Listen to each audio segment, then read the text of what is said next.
Hello दोस्तों, कैसे हैं आप सभी।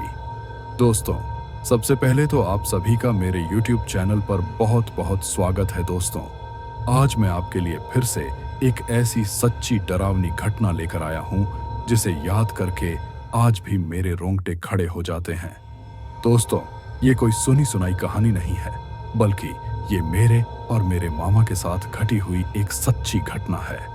कहानी शुरू करने से पहले मैं आप सभी का तहे दिल से धन्यवाद करना चाहता हूं, क्योंकि आपने मेरी पहली सच्ची घटना आप बीती को इतना प्यार दिया।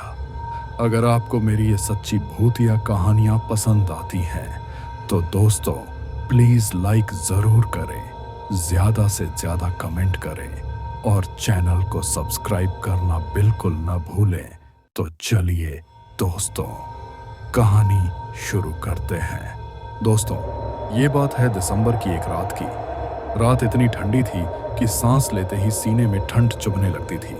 चारों तरफ घना कोहरा छाया हुआ था, सड़कें सुनसान थीं और माहौल में एक अजीब सी खामोशी थी। उस रात मेरी बहन हॉस्पिटल में एडमिट थी। माँ उसके पास रुकी हुई थी। मैं और मेरे मामा नानी के घर पर थे।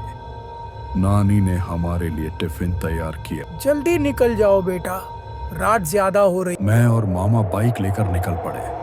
रास्ते में कोहरा इतना घना था कि बाइक की हेडलाइट भी बेअसर लग रही थी। आज रास्ता कुछ ज्यादा ही डरावना लग रहा है। हॉस्पिटल पहुंचे तो वहां भी अजीब सन्नाटा था, सिर्फ मशीनों की बीप बीप और नर्सों के कदमों की आवाज। हमने मम्मी और बहन को खाना दिया। तुम दोनों जल्दी वापस चले जाना, रात बहुत ठंडी है। बहन मुस्कुराई, लेकिन उसकी आंखों में कमजोरी थी। हॉस्पिटल से निकलते समय मामा अचानक रुके। सोनू, एक बात कहूं? हाँ मामा। आज तुम्हारे पुराने सरकारी घर चलते हैं। अभी इस वक्त? हाँ, बस ऐसे ही देखने का मन कर रहा है। मैंने सोचा क्या होगा और हामी भर दी। कुछ ही देर में हम वहां पहुंच गए।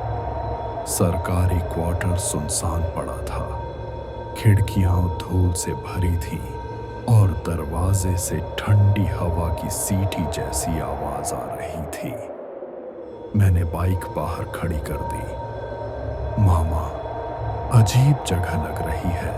अरे कुछ नहीं होता। घर के अंदर ठंड और ज्यादा लग रही थी और ऐसा लग रहा था जैसे कोई अदृश्य बोझ सीने पर रखा हो। हम दोनों बिस्तर पर लेट गए। कुछ देर बाद मुझे नींद आने लगी। सोनू, उठो। मैं घबरा कर उठा। मामा पसीने से तर थे, उनकी सांसें तेज चल रही थीं। मामा, क्या हुआ? यहां कोई है सोनू। कौन? भूत। मामा की उंगली कांप रही थी। खिड़की की ओर देखो। मैंने खिड़की की तरफ देखा। मुझे कुछ साफ दिखाई नहीं दिया, लेकिन ऐसा लगा जैसे कोई हमें घूर रहा हो। मेरे शरीर में सिहरन दौड़ गई। हम दोनों बाहर की ओर भागे। सोनू, जल्दी गाड़ी स्टार्ट कर। मैंने बाइक स्टार्ट करने की कोशिश की, लेकिन ठंड की वजह से बाइक चालू नहीं हो रही थी। अचानक मुझे लगा जैसे अंधेरे में कोई आकृति हिल रही हो, लंबा, काला और अस्वाभाविक। उसी पल बाइक स्टार्ट हो गई। हम पूरी स्पीड में निकल पड़े। मामा मुझे कसकर पकड़े हुए थे। वो आ रहा है सोनू, पीछे मत देखना, बस स्पीड में चला। वो हमारे पीछे है।